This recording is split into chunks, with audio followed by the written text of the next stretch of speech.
Good evening, barflies and lounge lizards, and welcome to Late Night Video. And tonight we'll be taking a look at 1990, The Bronx Warriors from 1982. Directed by Enzo Castorelli, who also did Kioma and The New Barbarians, 1990 The Bronx Warriors is basically the Italian love child of Escape from New York and The Warriors, though it's far more Escape from New York than it is the latter. And it tells the story of a young heiress of an arms manufacturing company. Not too keen on inheriting such a thing, she takes off into the lawless wasteland known as the Bronx. There she is taken under the wing of a semi-noble gang, the Riders, as they defend her from a mercenary. So right away it sets itself apart from the films that influenced it.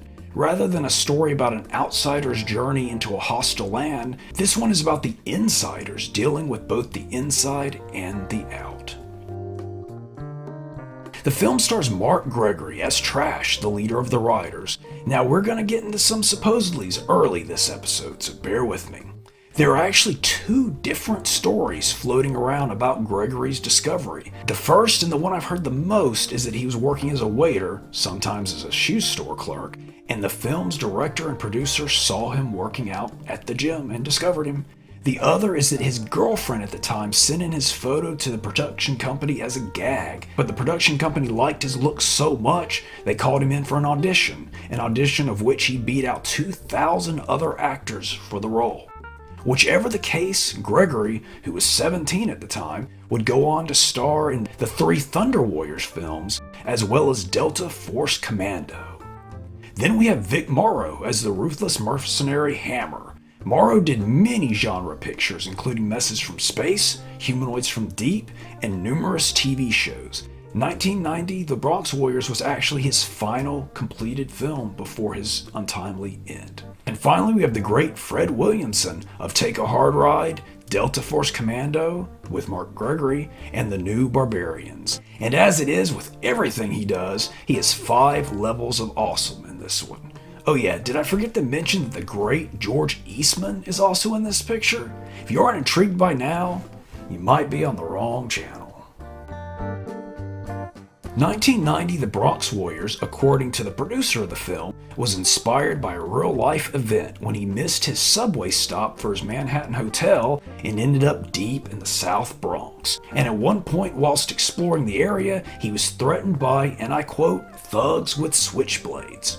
Now on the production side of things, Bronx Warriors was filmed in both Italy and New York. Italy had a law that Italian productions had to be at least 50% shot in Italy. So location shots were done in the Bronx, with interiors back in Rome. Now the female lead of the film, Stefania Girolami, was the real-life daughter of director Castorelli. She would do behind-the-scenes work as well, acting as the assistant director for the picture. She would go on to assistant direct on Killer Crocodile 1 and 2 and the Super Mario Bros. Movie. The production of The Bronx Warriors was unable to close down any streets in the Bronx while filming, so in many scenes, perfectly normal traffic can be seen driving around in the background of this supposedly lawless wasteland.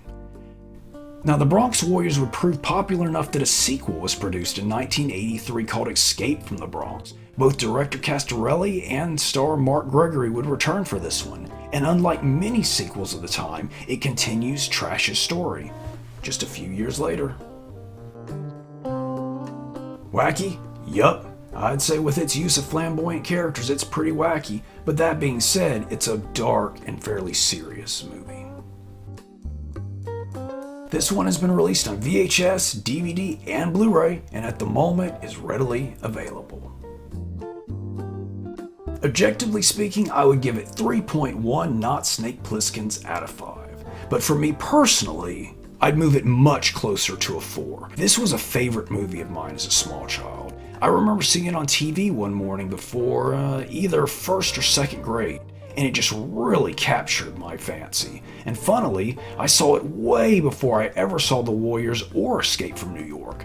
But when I saw it that first time, I didn't catch the title. So for decades, this was a lost movie I was trying to track down. I'd kind of given up, but one day in the early 2000s in a Best Buy, I see it right there on the shelf and recognized Mark Gregory immediately.